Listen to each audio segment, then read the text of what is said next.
విద్యార్థులు మన మార్నింగ్ ముచ్చట్లకు స్వాగతం. ఇక పొద్దుగాల నేను ఒక గమ్మతైన పని చేసిన అబ్బా. ఎప్పుడు అలారం సౌండ్కి లేచే నేను ఇలా గవేవి లేకుండా మన ఇంటి ముంగట చెట్టు మీద పక్షులు కిలకిలా అరుస్తుంటుంటాయి కదా, ఆ సప్పుడికే కళ్ళు తెరిచిన. ఈ సిటీ లైఫ్లో ఫోన్ల గోల పక్కన పెట్టి గట్ల కాసేపు ప్రకృతి మాటలు వింటుంటే మనసంతా ఎంతో తేలికైపోయింది. మీరు కూడా ఇట్లనే పొద్దుగా లేవంగానే గా ఫోన్ల ప్రపంచాన్ని పక్కన పెట్టి మీ మనసును ప్రశాంతంగా ఉంచే ప్రపంచాన్ని రెడీ చేసుకోర్రి. ఇసొంటి ఒక ప్రశాంతమైన ఊపుతోటే మీ పొద్దును కూడా అచ్చంగా పల్లెటూరు మట్టి వాసన లెక్క మార్చనీకే మన మార్నింగ్ ముచ్చట్లు వచ్చేసినాయి. లేట్ చేయకుండా మన ముచ్చట్లను షురు చేద్దామా? ఇక చేతిలో ఒక్క పనితనం ఉంటే దునియాలో ఎక్కడైనా కాలరెగరేసి బతికేయచ్చు. చదువుతో పాటు చేతి నిండా నైపుణ్యం ఉన్నప్పుడే మన యువతకు మంచి భవిష్యత్తు ఉంటుంది, గౌరవప్రదమైన బతుకు దొరుకుతుంది. అందుకే మన యువత లోపలున్న నైపుణ్యాలను గుర్తించి వాళ్ళని అన్ని రంగాల్లో ముందుంచేందుకు ఇవాళ జూలై 15న ప్రపంచవ్యాప్తంగా ప్రపంచ యువ నైపుణ్య దినోత్సవం జరుపుకుంటున్నాం. యువతకు సరైన స్కిల్స్ నేర్పించి వాళ్ళు సొంతంగా వ్యాపారాలు పెట్టుకునేటట్టు ప్రోత్సహించడమే ఈ రోజు యొక్క అసలైన ఉద్దేశం. ఈ ముచ్చట్లతో మీ మెదడుకు మేత పెట్టే కొన్ని క్వశ్చన్లు ఎట్లా ఉంటాయి కదా, పాండ్రవేందో చూసేద్దాం. దక్షిణ భారతదేశంలో శబరిమల అయ్యప్ప స్వామి ఆలయం ఏ రాష్ట్రంలో ఉంది? ఈ ఆప్షన్స్ వచ్చేసి A Kerala, B Tamil Nadu, C Karnataka, D Andhra Pradesh. ఇక తెలిసిందే కదా, ముచ్చట్లు లాస్ట్ వరకు చూడండి, లాస్ట్కి నేను కరెక్ట్ ఆన్సర్ చెప్తా. ఇక ఇప్పుడున్న రోజులల్లో పొద్దుగాలు లేచింది మొదలు రాత్రి వండుకునేదాకా చేతిలో ఫోన్ లేకపోతే ముద్ద కూడా పట్టుకోదు, ఇంత పని కూడా నడవదు, అవునా కాదా? అసలు ఈ టెక్నాలజీ అనేది మన బతుకులను ఎక్కడికో తీసుకుపోతుంది. మరి ఈ టెక్నాలజీతోని మనకి ఎన్ని లాభాలు ఉన్నాయో తిప్పలు కూడా గన్నే ఉన్నాయి. మరి ఈ టెక్నాలజీ ఇంపాక్ట్ ఎట్లుంది? ఇది మనల్ని మంచి దారిలో పెడుతుందా లేకపోతే ఆగం చేస్తుందా? ఇవన్నీ చెప్పనీకే టెక్నాలజీ విషయాలల్లో ఆరితేరిన గొప్ప ఎక్స్పర్టు మన జేవి శ్రీరామ్ సారు ఇలా మనతోటి ఉన్నారు. శ్రీరామ్ సార్ మాట్లాడిన మాటలు అసలు కథ ఏందో ఆయన మాటలలోనే ఇందాం పాండ్రి.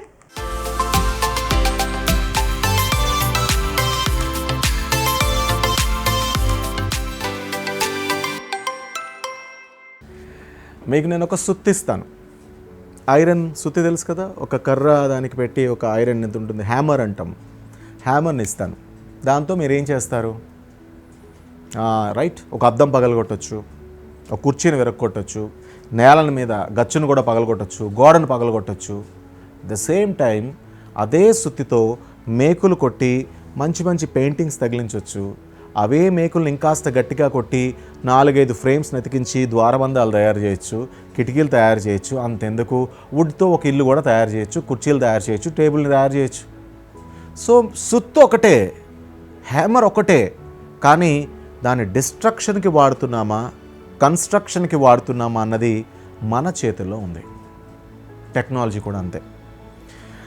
ఆనంద్ మహీంద్రా పేరు మీరు విన్నారు కదా, పెద్ద ఇండస్ట్రియలిస్ట్, భారతదేశానికి మంచి పేరు తెచ్చిపెట్టిన మంచి ఇండస్ట్రియలిస్ట్. ఆయన కూడా టెక్నాలజీ వాడతారు. ఇంకా బాగా చెప్పాలంటే సోషల్ మీడియా, ఇవాళ సోషల్ మీడియా ఆయన కూడా వాడతారు. కానీ ఆయన దేనికి వాడతారో తెలుసా? ఆయన తన ప్రోడక్ట్స్ గురించి సర్వే చేసి తమ కస్టమర్స్ యొక్క అభిప్రాయాలు తెలుసుకోవడం కోసం ఒక టూల్ని కనిపెట్టమని ఒక పెద్ద సాఫ్ట్వేర్ కంపెనీకి ఒకసారి అడిగారట.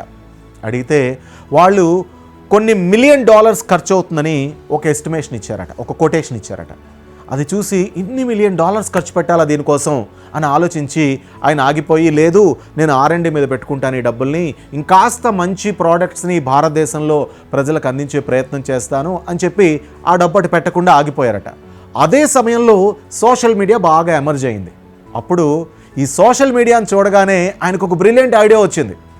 నేను ఇంతకుముందు ఇలాంటిదే ఒకదాన్ని తయారు చేసి ఇమ్మని అడిగితే కొన్ని లక్షల కోట్లు అడిగారు వాళ్ళు, నేను దీన్నే వాడుకుంటానని ఆయన తన ప్రెజెన్స్ని, తనున్నానని తన ఉనికిని సోషల్ మీడియాలో ఉండే రకరకాల హ్యాండిల్స్, మీకు ఆ పేర్లు చెప్పక్కలే, మీ అందరికీ తెలుసు సోషల్ మీడియా హ్యాండిల్స్ ఏంటో, ఆ సోషల్ మీడియా హ్యాండిల్స్లో బాగా యాక్టివ్ అయిపోయారట. అయిపోగానే ఆయన్నే స్వయంగా ఈ కన్జ్యూమ్ చేసే కస్టమర్స్ అందరూ కాంటాక్ట్ చేయడం స్టార్ట్ చేశారు.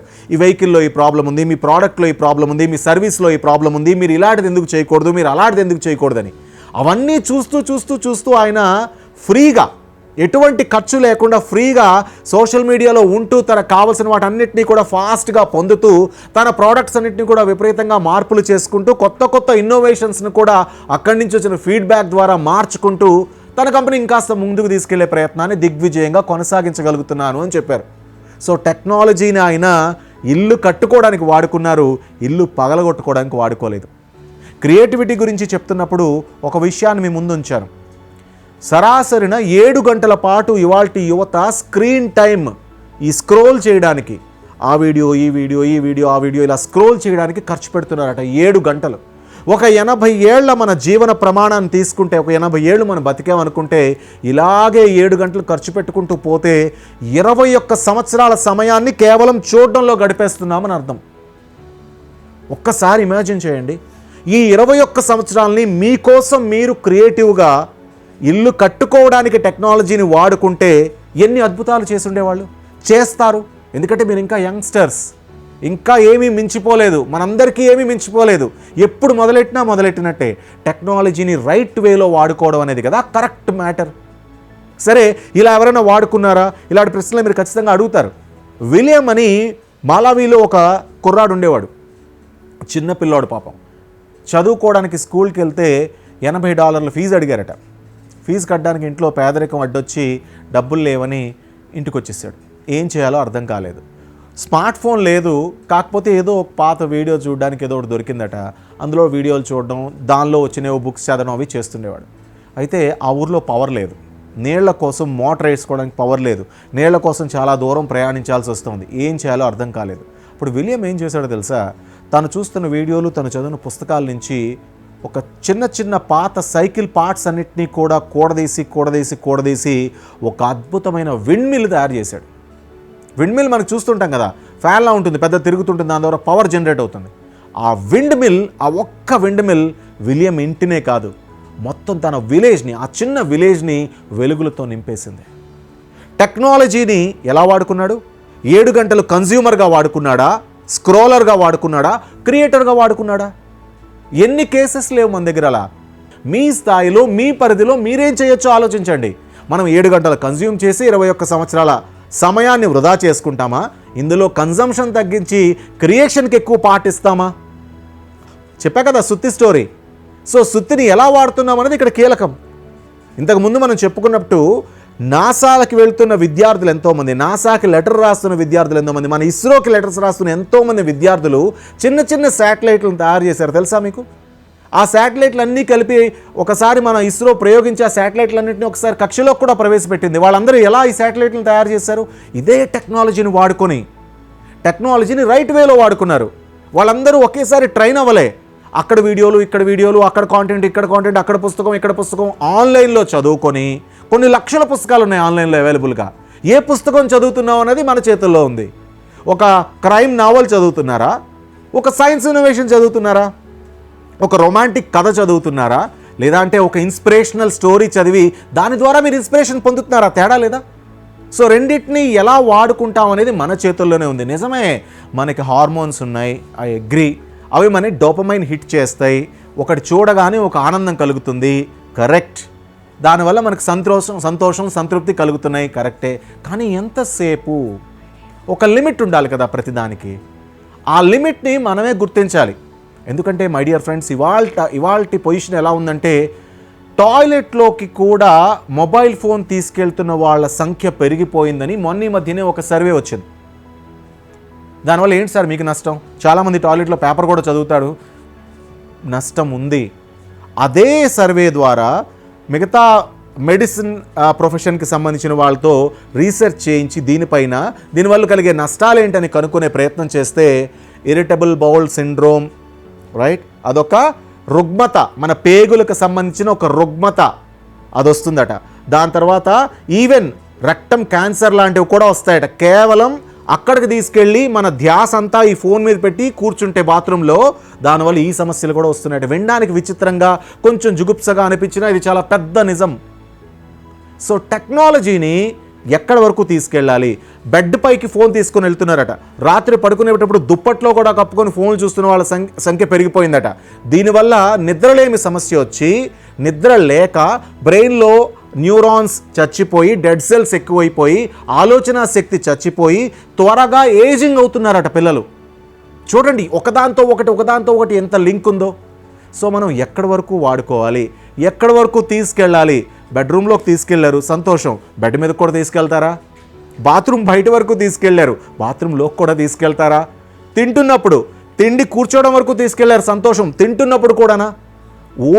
ఊళ్ళు ఇవాళ ఈ విషయాన్ని తెలుసుకొని అలారంలు ప్లే చేసి భోజనం చేసే సమయంలో ఆ అలారం మోగగానే అందరూ ఫోన్లను అక్కడ పడేసి 1 గంట పాటు డిజిటల్ సైలెన్స్ పాటిస్తున్న విలేజెస్ ఇవాళ ఇండియాలో ఉన్నాయి, తెలుసా మీకు? ఈ నష్టాన్ని వాళ్ళు గ్రహిస్తున్నారు. మరి మనం ఎప్పుడు గ్రహిస్తాం? సో ఈ సుత్తిని, టెక్నాలజీ అనే ఈ సుత్తిని, ఈ బలమైన మీ చేతిలో ఉన్న ఆయుధాన్ని ఇల్లు కట్టుకోవడానికి వాడతారా, కూల్చడానికి వాడతారా నిర్ణయం తీసుకుంటారని, సరైన రీతిలో తీసుకుంటారని, మంచి ఇల్లు కట్టుకుంటారని, ఇల్లంటే ఇల్లు కాదు, గొప్ప క్రియేషన్స్ చేస్తారని, ఇన్నోవేషన్స్ చేస్తారని ఆశిస్తూ ధన్యవాదాలు.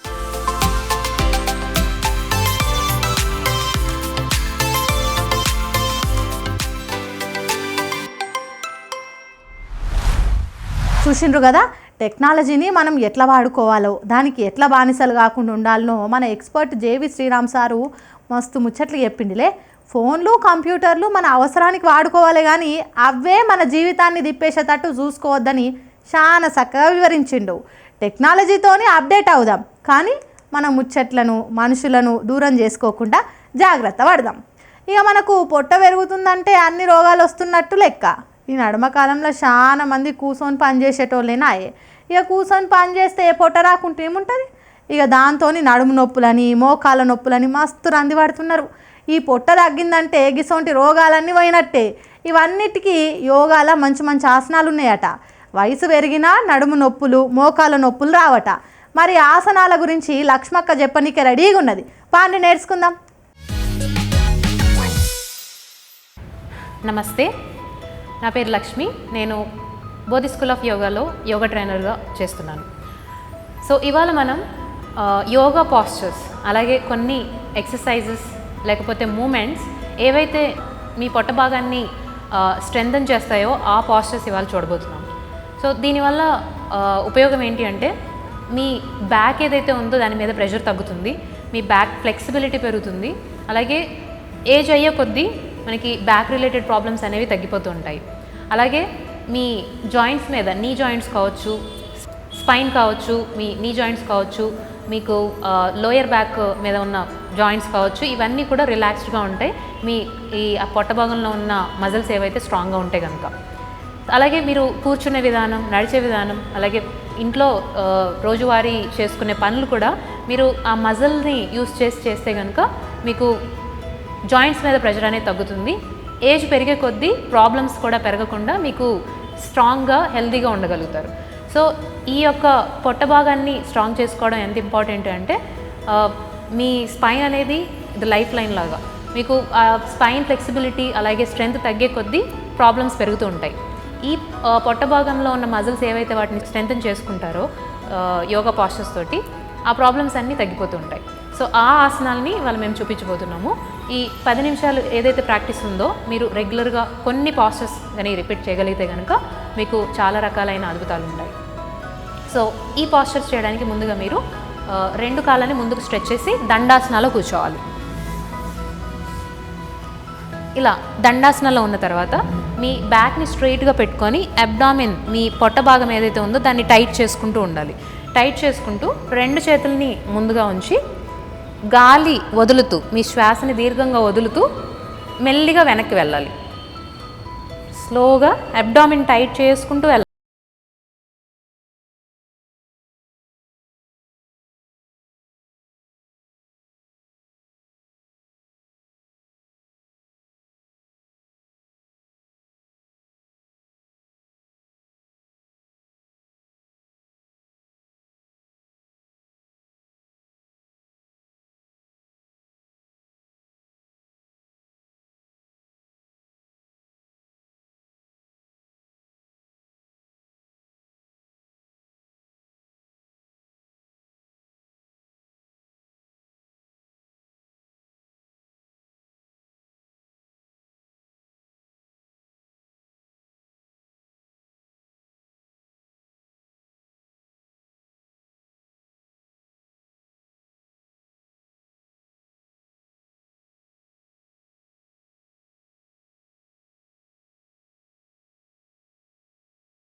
ఆమెని టైట్ చేసుకుంటూ బాడీని హోల్డ్ చేయాలి. ఇక్కడ కుడి చేయి ఏదైతే ఉందో దాన్ని పైకి తీసుకువెళ్ళాలి. గాలి వదులుతూ కుడి చేతిని కిందికి తీసుకొచ్చి గాలి పీల్చుకుంటూ ఎడమ చేతిని పైకి తీసుకువెళ్ళాలి. ఇలా మూమెంట్స్ని ఒక 5 నుంచి 10 సార్లు చేసుకుంటూ ప్యారలల్గా అబ్డామిన్ టైట్ చేసుకుంటూ ఉంటే కనుక మీకు ఆ స్ట్రెంత్ అనేది తెలుస్తుంటుంది. ముందుగా కొన్ని రోజులు ఇబ్బందిగా అనిపించవచ్చు, కానీ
ఇప్పుడు 2 చేతులను తల కిందగా ఉంచి గాలి పీల్చుకుంటూ ఉండాలి. గాలి వదులుతూ తలని కొంచెం పైకి లిఫ్ట్ చేసి హోల్డ్ చేయాలి. ఈ పొజిషన్లో రైట్ లెగ్ పైకి లిఫ్ట్ చేయాలి 90 డిగ్రీ యాంగిల్ వరకు. ఇలా వచ్చిన తర్వాత మీ కుడి కాలు ఏదైతే ఉందో దాంతో పెద్ద సర్కిల్స్ చేస్తూ ఉండాలి. గాలి పీలుస్తూ ఉన్నప్పుడు సర్కిల్ చేయాలి, గాలి పీలుస్తూ సర్కిల్ చేయాలి, గాలి పీలుస్తూ సర్కిల్ చేయాలి, పీలుస్తూ సర్కిల్ చేయాలి. ఇప్పుడు రివర్స్ డైరెక్షన్ సర్కిల్ చేస్తూ ఉండాలి, అలాగే గాలి పీల్చుకుంటూ ఉండాలి. ఈ పొజిషన్లో మీకు అబ్డామెన్ అనేది టైట్ అవుతూ ఉంటుంది. రొటేట్ చేస్తూ ఉండాలి. గుడ్. ఇలా అయిన తర్వాత ఇప్పుడు లెఫ్ట్ లెగ్ చేద్దాం. లెఫ్ట్ లెగ్ 90 డిగ్రీ క్లిప్ చేసి రొటేట్ చేస్తూ క్లాక్ వైజ్ గాలి వదులుతూ ఉండండి, పీల్చుకుంటూ ఉండండి. సో మీకు అబ్డామెన్ టైట్ అవుతూ ఉంటుంది ఈ పొజిషన్లో మీరు రొటేట్ చేస్తున్నప్పుడు. అలాగే లెగ్ స్ట్రైట్గా పెట్టుకోవడానికి ట్రై చేయండి. బెండ్ ఒకవేళ ఏమన్నా పెయిన్ అనిపిస్తే కనుక మీరు కాసేపు రిలాక్స్ అయ్యి మళ్ళీ చేసుకోవచ్చు. ఇప్పుడు రివర్స్ రొటేషన్ మీరు చేస్తున్నప్పుడు మీకు తెలుస్తుంటుంది ఈ అబ్డామిన్ రీజన్ అంతా కూడా టైట్ అవుతూ ఉంటుంది, అది స్ట్రెంత్ అవుతుంటుంది అనమాట. ఇలా లెఫ్ట్ రొటేషన్ చేసుకున్న తర్వాత మెల్లిగా మీరు రిలాక్స్ చేసుకోవాలి. రిలాక్స్ అయిపోయి బ్రీత్ ఇన్ బ్రీత్ అవుట్ చేసుకోవచ్చు. తర్వాత సేతుబంధాసన అంటారు, బ్రిడ్జ్ పోజ్. 2 లెగ్స్ ఫోల్డ్ చేసి మీ పామ్స్ 2 ఫీట్కి బిసైడ్ పెట్టుకొని గాలి వదులుతూ అబ్డామిన్ ఇంకా గ్లూట్స్ టైట్ చేస్తూ నడుము భాగాన్ని పైకి లిఫ్ట్ చేయాలి. గాలి పీల్చుకుంటూ కిందికి, గాలి వదులుతూ పైకి, గాలి పీల్చుకుంటూ కిందికి,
మన ముచ్చట్లలో చిన్న బ్రేక్ తీసుకుందామా? మన ముచ్చట్లకు తిరిగి స్వాగతం. చూసిండ్రు కదా ఎంత సులువుగా ఉన్నాయో ఆసనాలు. ఇవి రోజు పొద్దుగాల ప్రాక్టీస్ చేస్తే పొట్ట తగ్గుతుంది, నడుము నొప్పి, మోకాల నొప్పులు అన్నీ పటాపంచలు అయిపోతాయి. బాడీ కూడా మంచిగా తేలికగా హుషారుగా ఉంటుంది. మరి ఇంకెందుకు లేటు, రేపటి నుంచే మీరు కూడా ఇవి స్టార్ట్ చేసుర్రి, పైలంగుండుండ్రి. ఇవాళ మన ప్రోగ్రాంలో ఒక అద్దిరిపోయే ముచ్చట చెప్పుకుందాం. తెలంగాణ గడ్డ మీద పుట్టినోళ్లకు జొన్న రొట్టె అంటే తెలియని వాళ్ళే ఉండరు. ఒకప్పుడు పల్లెటూళ్ళల్లో పొద్దుగాల లేస్తే గీ రొట్టెల దెబ్బలేసి అప్పుడే వినిపిస్తుండే. అరే జొన్న రొట్టె అంటే ఏదో ఒకటి అనుకోకుండ్రి, ఇంట్లో ఎన్ని పోషకాలు ఉన్నాయో తెలిస్తే మీరు నోరెళ్ళ పెడతారు. మన తాతలు అవ్వలు గంత సత్తువతో ఎట్లున్నారో తెలుసా? అంతా ఈ రొట్టెల మహిమనే. మరి జొన్న రొట్టెలేందో, ఇవి మన ఆరోగ్యానికి ఎట్లా మేలు చేస్తాయో ఈరోజు చూసి తీరాల్సిందే. పాండ్రి మళ్ళీ చూసేయండి. Welcome to smart breakfast. Hello all, I'm Shirisha, clinical dietitian. ఈరోజు మనం జొన్న రొట్టెనే చేసుకుందాం. ఈ జొన్న రొట్టె చాలా హెల్తీగా ఉంటుంది అండ్ ఈజీగా క్విక్గా అయిపోతుంది. చాలామందికి జొన్న రొట్టె అంటే ఉట్టి జొన్న పిండితో మనము ఒక వాటర్ వేసేసి జొన్న చపాతీ అయితే ఎలా అయితే చేస్తామో అలా చేస్తాము. బట్ ఇది చాలా సింపుల్గా, ఎక్కువ డౌని ప్రిపేర్ చేసుకునే సమయం లేని వాళ్ళకి కూడా, జొన్న రొట్టె చేయడం రాని వాళ్ళకి కూడా ఇది చాలా సింపుల్గా అయిపోతుంది. అండ్ ఇది చాలా హెల్తీగా ఉంటుంది. దాంతోపాటు ఇది ప్రోటీన్ బేస్డ్ కూడా. సో ఇంకెందుకు ఆలస్యం, చేసేసుకుందాం. జొన్న రొట్టెకి కావాల్సిన పదార్థాలు: జొన్న పిండి, శనగపిండి, క్యారెట్ తురుము, నువ్వులు, కారం, నెయ్యి, పసుపు, ఉప్పు. ఈ జొన్న రొట్టె తయారు చేసే విధానం: ముందుగా ఈ జొన్న పిండిని తీసుకుందాం. ఇందులో కొంచెం శనగపిండి. ఈ శనగపిండి వచ్చేసరికి బైండింగ్కి చాలా హెల్ప్ అవుతుంది. నార్మల్గా ఉట్టి జొన్న పిండి అంత కన్సిస్టెన్సీ అనేది ఉండదు, ఎరిగిపోతూ ఉంటుంది. ఈ శనగపిండి యాడ్ చేయడం వల్ల మనకి రొట్టె మంచిగా వస్తుందన్నమాట. సో అందులో క్యారెట్ తురుము, కీరా తురుము,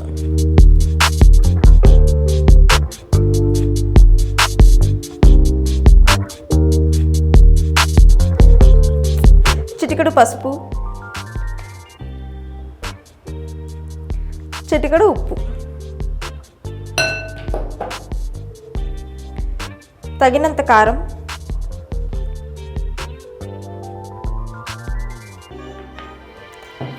దీనికి నీరు అవసరం లేదు. ఈ కీరా తురుము నుంచే నీరు అనేది వస్తుంది.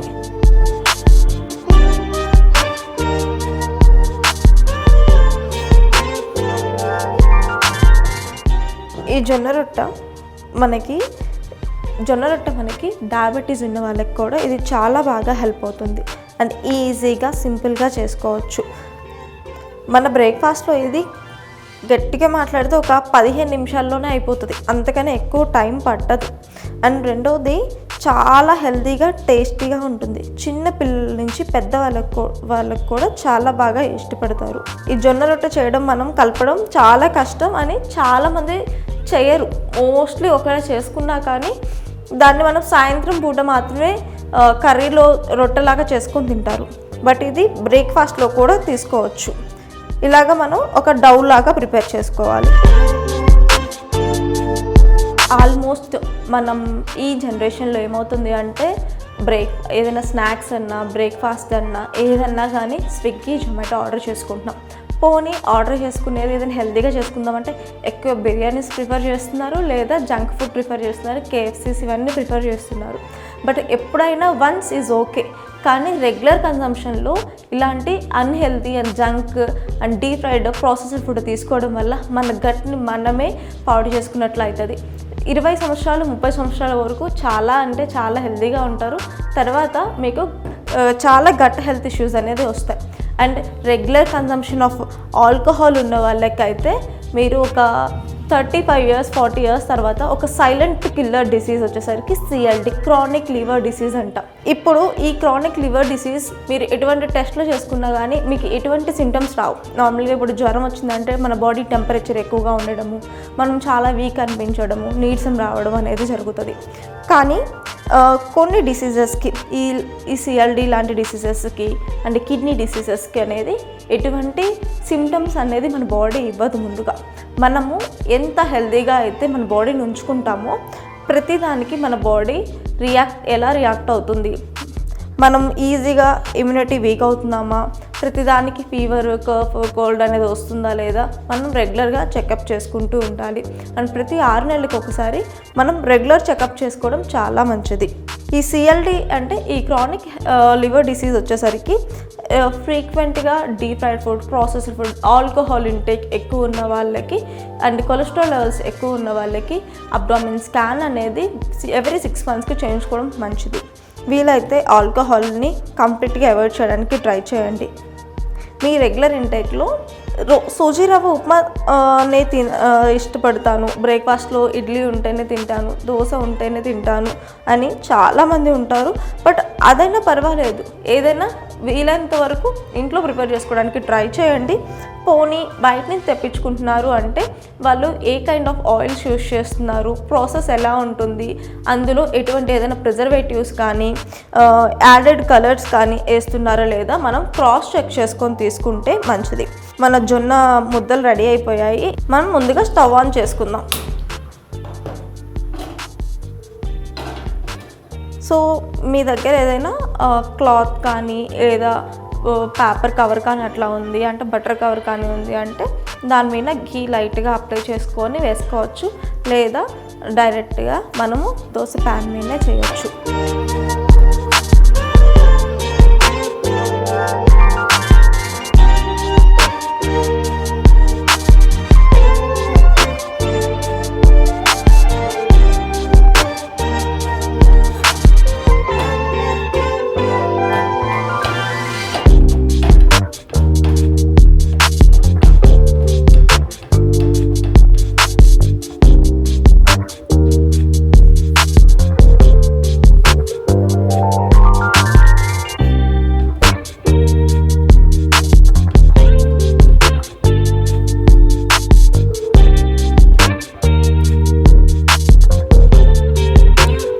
వీటిని చాలా చిన్న సైజులో చేశాను. మీ అపటైట్ తగ్గట్టు చిన్నవి కావాలంటే చిన్నవి చేసుకోవచ్చు, పెద్దవి కావాలంటే పెద్ద సైజులో కూడా చేసుకోవచ్చు. ఇలా చేయడం వల్ల మనకి దోశ వేసుకునే దానికన్నా ఇది ఆయిల్ కన్జంప్షన్ అనేది చాలా అంటే చాలా తక్కువ పడుతుంది.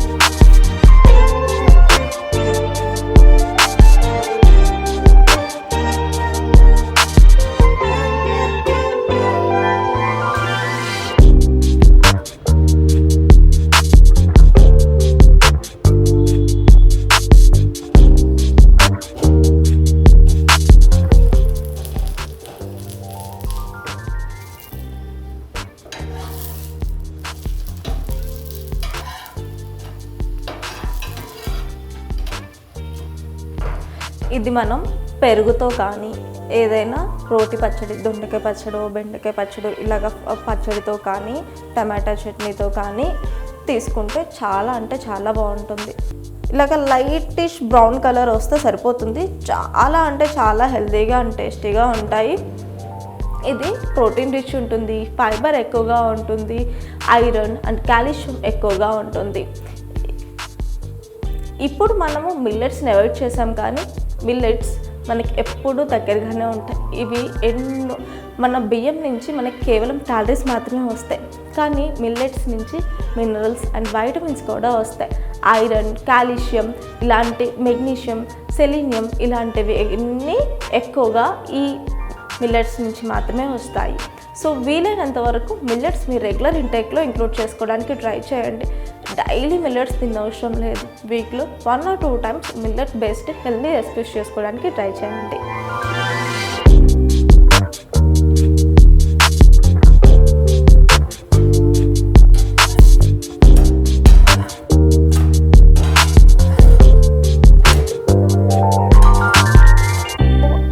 మన జొన్న రొట్టె అనేది ప్రిపేర్ అయిపోయింది.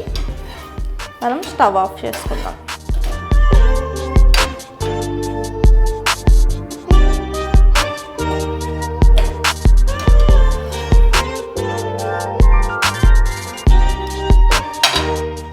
మీరు ఈ హెల్దీ బ్రేక్ఫాస్ట్ని ట్రై చేస్తారా?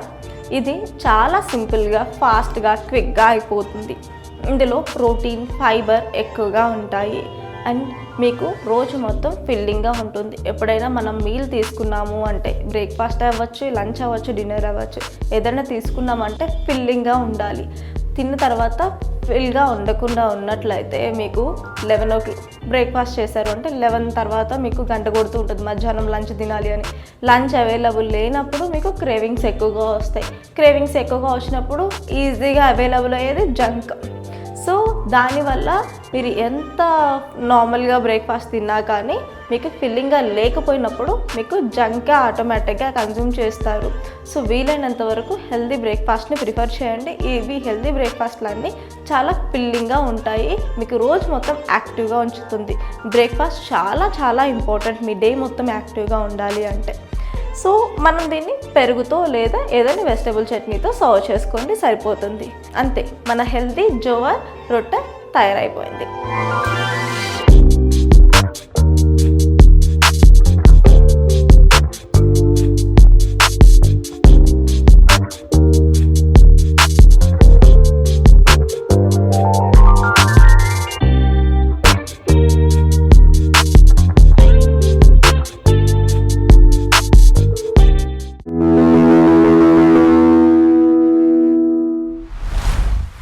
చూసిండ్రు కదా జొన్న రొట్టెలు ఎట్లా రెడీ అయినాయో. పిజ్జాలు, బర్గర్లు తిని తిని ఒళ్ళు వెంచుడు కాదు, ఇట్లా మన ఊరు తిండి తింటేనే కదా కండలు తిరుగుతాయి. అది మెత్తటి రొట్టె అయినా, కరకరలాడే పాపడ అయినా తింటే అమృతం లెక్కనే అనిపిస్తుంది. ఇలా మనకు కావాల్సిన పోషకాలు కూడా మస్తు పుష్కలంగా దొరుకుతాయి. ఈ ఉరుకుల పరుగుల జీవితంలో మన పాత తిండిని మర్చిపోకుండా అప్పుడప్పుడైనా ఇట్లా వెరైటీలు చేసుకొని ఆరోగ్యాన్ని కాపాడుకుందాం. ఏమంటారు? ఇక మన రామేశ్వరం బండ కథ, పటాన్ చెరువు చరిత్రను ఎంత దొవ్వినా అంత వెళ్తూనే ఉంటుంది. ఇక అస్సలు ముచ్చట ఏంటిదంటే, ఏ రాజులు రాజ్యాలు రాకకుంటే ముందు ఆది మానవులు ఇక్కడనే తిరిగినరు, ఇక్కడనే బతికినరు అనడానికి పక్క ఆధారాలు, పురాతనమైన మానవ అవశేషాలు ఈడనే దొరికినాయి. మరి ఈ రామేశ్వరం బండ కథ ఏంది, గా ఆది మానవులు ఇక్కడ ఏం చేసిండ్రు అనే ముచ్చట్లన్నిటినీ మనకు ఎరకజేయనీకే, మంచిగా వివరించనీకే ధీరజ్ సారు రెడీగా ఉన్నారు. ఇక లేట్ ఎందుకు, ఆ సార్ నోటి నుంచే అస్సలు సిసలైన ముచ్చట్లేందో ఇందాం పారి.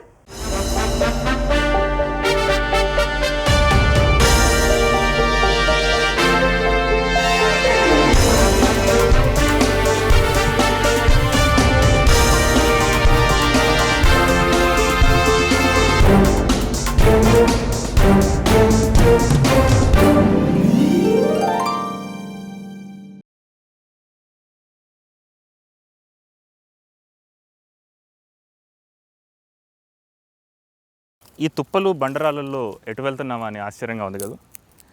రామేశ్వరం బండ చరిత్రలో చాలా ఇంపార్టెంట్ ప్లేస్కి వెళ్తున్నాం మనం. అదిగో ఆ బండ కనిపిస్తుంది కదా, అదే రామేశ్వరం బండలో అత్యంత పురాతనమైన మానవ అవశేషం. రాజులు రాజ్యాలు ఎప్పటి నుంచో ఉంటాయి, కానీ వాటికంటే ముందు ఇక్కడ మనుషులు ఉన్నారన్న ఆనవాళ్ళు ఇక్కడే తెలుస్తుంది మనకి.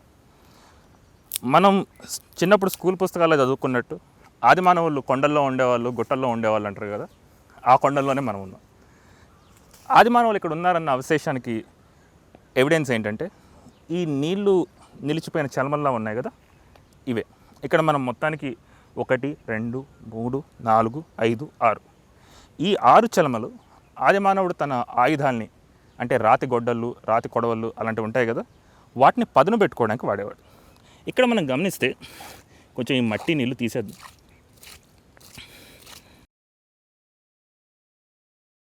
ఇక్కడ చిన్నగా ఈ గుంత ఉంది కదా, ఈ గుంతలో ఆది మానవుడు తన ఆయుధాలను తీసుకొని, ఇప్పుడు మనం ఇలా అనుకుందాం, ఒక పెద్ద రాయిని తీసుకొని దాన్ని ఇలా ఇలా ఇలా అంటూ ఉంటే అలా ఫామ్ అయింది. ఇవి సుమారుగా 7000 BC, అంటే ఇప్పటికీ 9000 సంవత్సరాల పాతవి. సో 7000 BC నుంచి ఉజ్జాయింపుగా 1000 BC వరకు ఈ కొత్త రాతి యుగంలో, మెగాలిథిక్ పీరియడ్లో ఇలాంటి ఆయుధాలను తయారు చేసే పద్ధతి ఉంది. ఈ గుంతల్ని తెలుగు భాషలో నూరుడు గుంటలు అంటారు. నూరుడు గుంటలు ఉన్న ప్రతి చోట ఆదిమానవుడి యాక్టివిటీ ఉందని మనకి ఎవిడెన్స్ దొరుకుతుంది. ఇక్కడ ఇంకో 2 కూడా పక్కన ఉన్నాయి.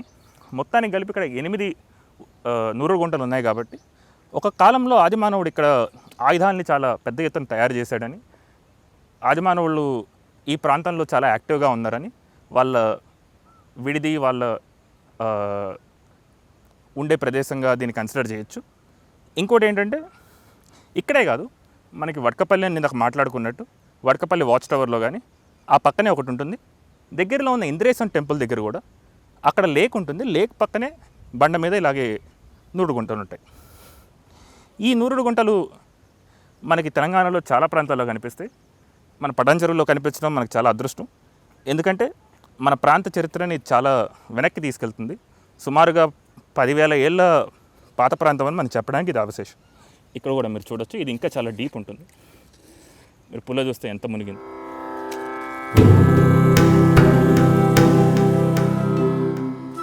వీటిని తెలుగులో వీరశిలలు అంటారు, వీరగళ్ళు అంటారు. ఇందులో చాలా డీటెయిల్స్ ఉన్నాయి, వాటిని మనం ఒకసారి గమనిద్దాం.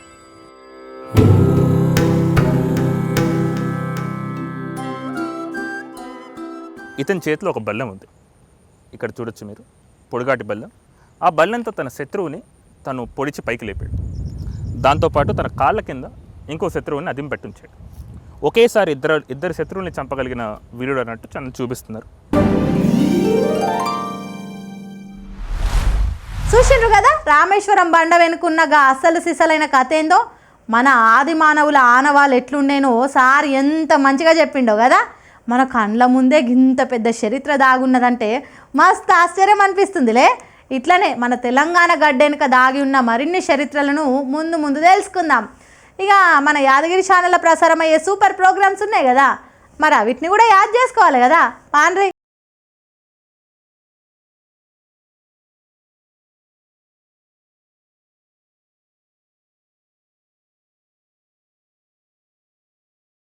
ముఖ్య కార్యక్రమాలు: ఉదయం 9 గంటలకు హాలీవుడ్ సినిమాలో భాగంగా గ్రేట్ వైట్ సినిమా, ఉదయం 11 గంటలకు లీగల్ అవేర్నెస్ కార్యక్రమంలో భాగంగా ఏఐ భారత వ్యవస్థపై ఏఐ పాత్ర గురించి కార్యక్రమం, మధ్యాహ్నం 12 గంటలకు మీ ముందుకు రానుంది మధురాతి మధురమైన పాటలను మీ ముంగిట నిలిపి కొత్త గాత్రాలను మీకు పరిచయం చేసే వేదిక పాటల పల్లకి కార్యక్రమం.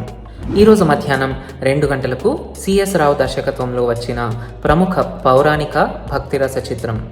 ఈ సినిమాలో జమున యశోదగా, బేబీ శ్రీదేవి శ్రీకృష్ణుడిగా మరియు ఎస్వి రంగారావు కంసుడిగా ప్రధాన పాత్రలు పోషించిన యశోద కృష్ణ సినిమా మీకోసం. సాయంత్రం 5 గంటలకు రైతు నేస్తం, సాయంత్రం 5:30 ప్రతిరోజు కొత్త కార్యక్రమంతో మీ ముందుకు రానుంది రంగురంగుల హరివిల్లు సింగిడి కార్యక్రమంలో భాగంగా ఆనాటి చరిత్రను మనకి పరిచయం చేసే కార్యక్రమం తెలంగాణ వైభవం. రాత్రి 8 గంటలకు పల్లె జానపదాలు పాడుతూ ఆడుతూ మిమ్మల్ని అందరినీ ఎంతగానో అలరించే ఆట పాట సీజన్ 3. ఈరోజు రాత్రి 9:30 ఎంఎస్ రాజు నిర్మించిన పోలీస్ లాకప్ సినిమా. ఈ సినిమాకు కోడి రామకృష్ణ దర్శకత్వం వహించగా విజయశాంతి, వినోద్ కుమార్లు ప్రధాన తారాగణంగా నటించారు. ఇక ఈరోజు దూరదర్శన్లో ప్రసారమయ్యే తెలుగు వార్తలు ఉదయం 8 గంటలకు, మధ్యాహ్నం 1 గంటకు, రాత్రి 7 గంటలకు, తిరిగి రాత్రి 9 గంటలకు. ఇక ఉర్దూలో వార్తలు మధ్యాహ్నం 1:30, తిరిగి రాత్రి 7:30. రేపు ఉదయం 6:15 సన్మార్గం కార్యక్రమం, రేపు ఉదయం 6:30 వినాయక స్తోత్రం. ఇక రేపటి ముఖ్య కార్యక్రమాలు రేపటి మార్నింగ్ ముచ్చట్లలో తెలుసుకుందాం.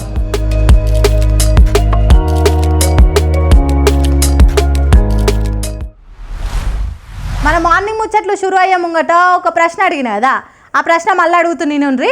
దక్షిణ భారతదేశంలో శబరిమల అయ్యప్ప స్వామి ఆలయం ఏ రాష్ట్రంలో ఉంది? దీనికి options: A Kerala, B Tamil Nadu, C Karnataka, D Andhra Pradesh. ఇక దీనికి సరైన సమాధానం వచ్చేసి ఏ.